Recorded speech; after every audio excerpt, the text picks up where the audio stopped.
ಸುಮಾರು 25 ವರ್ಷಗಳ ನಂತರ ಭಾರತದಲ್ಲಿ ಟೆಸ್ಟ್ ಸರಣಿ ಗೆದ್ದ ದಕ್ಷಿಣ ಆಫ್ರಿಕಾ ತಂಡ ನಾಳೆ ಓಡಿಐನ ಮೊದಲ ಪಂದ್ಯದಲ್ಲಿ ಭಾರತ ವಿರುದ್ಧ ಗೆದ್ದು ಓಡಿಐ ಸರಣಿಯನ್ನು ಸಹ ಕ್ಲೀನ್ ಸ್ವೀಪ್ ಮಾಡಿಕೊಳ್ಳುವ ತವಕದಲ್ಲಿದೆ.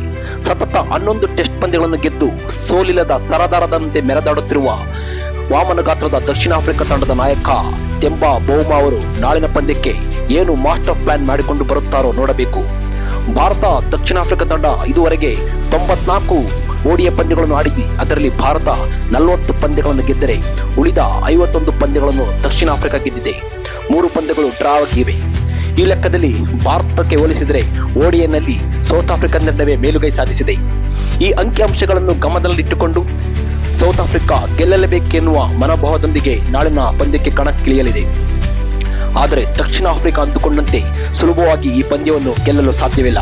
ಯಾಕೆಂದರೆ ಭಾರತ ತಂಡದ ಜೋಡೆತ್ತುಗಳಾದ ರೋಹಿತ್ ಶರ್ಮಾ ಮತ್ತು ವಿರಾಟ್ ಕೊಹ್ಲಿ ನಾಳಿನ ಪಂದ್ಯದಲ್ಲಿ ರನ್ ಹೊಳೆ ಹರಿಸಿದರೆ ಈ ಪಂದ್ಯದಲ್ಲಿ ಹರಣಿಗಳು ಸೋಲುವುದರ ಬಗ್ಗೆ ಎರಡು ಮಾತಿಲ್ಲ. ಕಳೆದ ಆಸ್ಟ್ರೇಲಿಯಾ ಸರಣಿಯ ಕಡೆಯ ಓಡಿಐ ಪಂದ್ಯದಲ್ಲಿ ಈ ಜೋಡಿಗಳು ಔಟ್ ಆಗದೆ 168 ರನ್ಗಳ ಜೊತೆ ಆಟದೊಂದಿಗೆ ಆಸ್ಟ್ರೇಲಿಯಾವನ್ನು ಅದರ ನೆಲದಲ್ಲಿಯೇ ಬಗ್ಗು ಬಡಿದಿದ್ದರು. ನಾಳಿನ ಪಂದ್ಯಕ್ಕೂ ಈ ಆಟ ಪುನರಾವರ್ತನೆಯಾಗಿ ಟೆಸ್ಟ್ ಸರಣಿಯಲ್ಲಿ ಕಳೆದುಕೊಂಡ ಮಾನವನ್ನು ಓಡಿಐ ಪಂದ್ಯಗಳನ್ನು ಗೆದ್ದು ಉಳಿಸಿಕೊಳ್ಳುವಲ್ಲಿ ಇವರಿಬ್ಬರ ಆಟ ಪ್ರಮುಖ ಪಾತ್ರ ವಹಿಸುತ್ತದೆ. ನಾಳಿನ ಪಂದ್ಯ ಮಧ್ಯಾಹ್ನ 1:30ಕ್ಕೆ ಆರಂಭವಾಗಲಿದ್ದು ರೋಕೋ ಜೋಡಿ ಆಟವನ್ನು ನೋಡಲು ಎಲ್ಲಾ ಕ್ರಿಕೆಟ್ ಪ್ರೇಮಿಗಳು ತುದಿಗಾಲಿನಲ್ಲಿ ಕಾಯುತ್ತಿದ್ದಾರೆ. ನಾಳೆ ಸಂಡೇ ಆಗಿರುವುದರಿಂದ ಮೈದಾನ ಕಿಕ್ಕಿರಿದು ತುಂಬಿರುತ್ತದೆ.